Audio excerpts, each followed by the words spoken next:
वीरवार को नगर निगम सोलन की कमिश्नर जफर इकबाल ने मेयर उषा शर्मा और अन्य अधिकारियों के साथ शहर के गंज बाजार में बने पार्क का निरीक्षण किया। इस दौरान पार्क में किस तरह से बेहतर सुविधाएं लोगों को दी जा सकती है, इसको लेकर चर्चा की गई। जानकारी देते हुए नगर निगम सोलन की कमिश्नर जफर इकबाल ने बताया कि शहर के गंज बाजार में बना पार्क शहर के बीचों बीच है। ऐसे में यहाँ पर लोगों को बेहतर सुविधा प्रदान करने के लिए निगम कार्य कर रही है। उन्होंने कहा कि ये ऐसा पार्क है जहाँ बच्चे भी आते हैं और बुजुर्ग भी।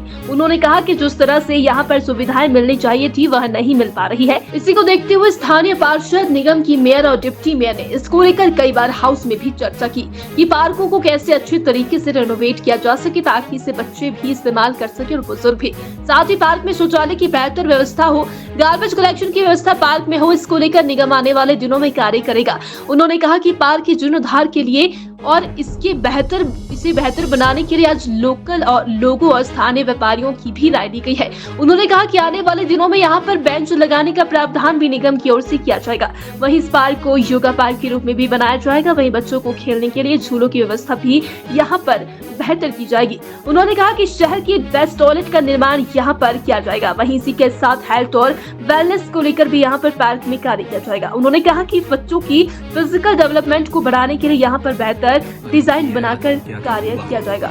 जी, ऐसा है कि जो गंज बाजार में पार्क है शहर के बीचों बीच है, काफ़ी इम्पोर्टेंट जगह है और काफ़ी बच्चे और बुजुर्ग और सारे इसको यूज़ करते हैं। और अनफॉर्चुनेटली जितना इसको अच्छे से मेंटेन करना चाहिए था उसमें काफ़ी कमियां हैं। तो यहाँ के पार्षद गुप्ता जी ने और मेयर मैम ने और डिप्टी मेयर मैम ने और बाकी पूरे काउंसलर्स ने बार बार हाउस में भी ये डिस्कशन कई बार हुई है कि पार्कों को अच्छे तरीके से कैसे रेनोवेट किया जाए और इस तरीके से बनाया जाए कि बच्चे और सारे यूज़ भी करें, एक्सेसिबल भी हो, डिफरेंटली एबल्ड लोग भी यूज़ कर पाएँ। और पार्क के साथ की जो व्यवस्था है, चाहे वो टॉयलेट्स की हो, एस्पिरेशनल टॉयलेट्स की व्यवस्था हो और यहाँ पे गार्बेज कलेक्शन की व्यवस्था हो, बच्चे खेलते हुए अपनी सेफ्टी का ध्यान रखा जाए। इन सब चीज़ों को ध्यान में रखते हुए आज हम यहाँ पे वार्ड नंबर 5 में आए। तो इनपुट्स ली गई हैं। यहाँ के लोकल जितने निवासी हैं, जो यहाँ के व्यापारी हैं, उन्होंने फीडबैक दी है कि किस पार्क के किस एरिया को कैसे डेवलप किया जाए कि ये सस्टेनेबल रहे और फ्यूचर में हम वो मेंटेनेंस का इशू ना हो।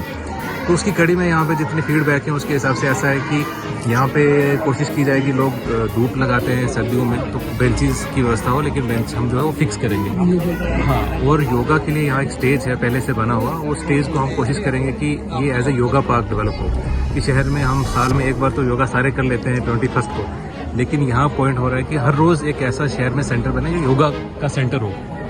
तो यहाँ पे वो स्टेज को as a yoga platform use किया जाएगा और उसके नीचे जहाँ पे बच्चों के लिए भी और नीचे जो ग्रीन एरिया बनाया जाएगा जहाँ पे बैठ के लोग योगा कर सकते हैं। साथ ही बच्चों के लिए झूलों की व्यवस्था की गई है, एज अप्रोप्रिएट झूले, ताकि उनकी दिक्कत परेशानी ना हो, कोई सेफ्टी का इशू ना रहे। तो उसके नीचे जहाँ बच्चों की लैंडिंग हो रही है वहाँ पे सैंड और वैसे वाला चीज़ें लगाई जाएंगी। और साथ में कई बार क्या है, झूले हम लगा तो देते हैं लेकिन उसका मिसयूज़ होता है कि एज अप्रोप्रिएट लिखा भी जाता है, उसके बावजूद लोग जैसे 12 से 18 साल के लिए तो हमें देखने में मिलता है एडल्ट और 50 ईयर के भी वो यूज़ करते हैं, तो फिर टूट जाते हैं। तो लेटर ऑन फिर बात आती है कि फिर वो मेंटेन नहीं हो रहा, ये चीज़ है। और उसके बाद यहाँ पे एक एस्पिरेशनल टॉयलेट, हम जो शहर का बेस्ट टॉयलेट है उसकी एस्टिमेट भी बना लिया गया है, उसका अवार्ड भी हो गया है टेंडर। तो होपफुली अभी वो खुल जाएगा टेंडर जैसे, तो जैसे अवार्ड हो जाएगा फिर वो एस्पिरेशनल टॉयलेट भी बनेगा। और उस टॉयलेट में हम ये ध्यान रखेंगे कि वो जैसे कोई एजेंसी जैसे सुलभ इंटरनेशनल है उनको दे दें, ताकि यहाँ बंदा जो उसको मेंटेन करने के लिए सर्विस वो हमेशा रहे 24/7। और पानी की व्यवस्था के लिए यहाँ पे ऑलरेडी एक लाइन यहाँ से जाती है, वो 24/7 पानी की व्यवस्था यहाँ पे रहेगी, चाहे वो पीने का पानी हो या टॉयलेट में यूज़ करने के लिए पानी। उस चीज़ का भी ध्यान रखा गया है, ग्रीनरी का ध्यान रखा गया। और हेल्थ और वेलनेस के एंगल से भी हमने 3 चीज़ें इस पार्क में ऐसी सोची हैं, होपफुली हम उसको इम्प्लीमेंट करेंगे कि जो एल्डर्स या जो लोगों को बीपी के इश्यूज़ हैं और जो कई थेरेपीज ऐसे बताते हैं जो नेचर थेरेपी होती है कि उसको चलने से उसका फ़ायदा होता है, उस चीज़ों को भी ध्यान में रखा जाएगा यहाँ पे। उस हिसाब से होपफुली ये पार्क वेलनेस पार्क के तरीके से, योगा पार्क के तरीके से और बच्चों के उस वेलनेस को देखते हुए और बच्चों की जो वो कहते हैं कि जो फिजिकल डेवलपमेंट है कि बच्चे आके खेलेंगे तो उनका जो शारीरिक जो फिजिकल डेवलपमेंट होता है और मेंटल डेवलपमेंट है उसको ध्यान में रखते हुए इसका डिज़ाइन बनाएंगे। अभी तक सोच रही है। ठीक है।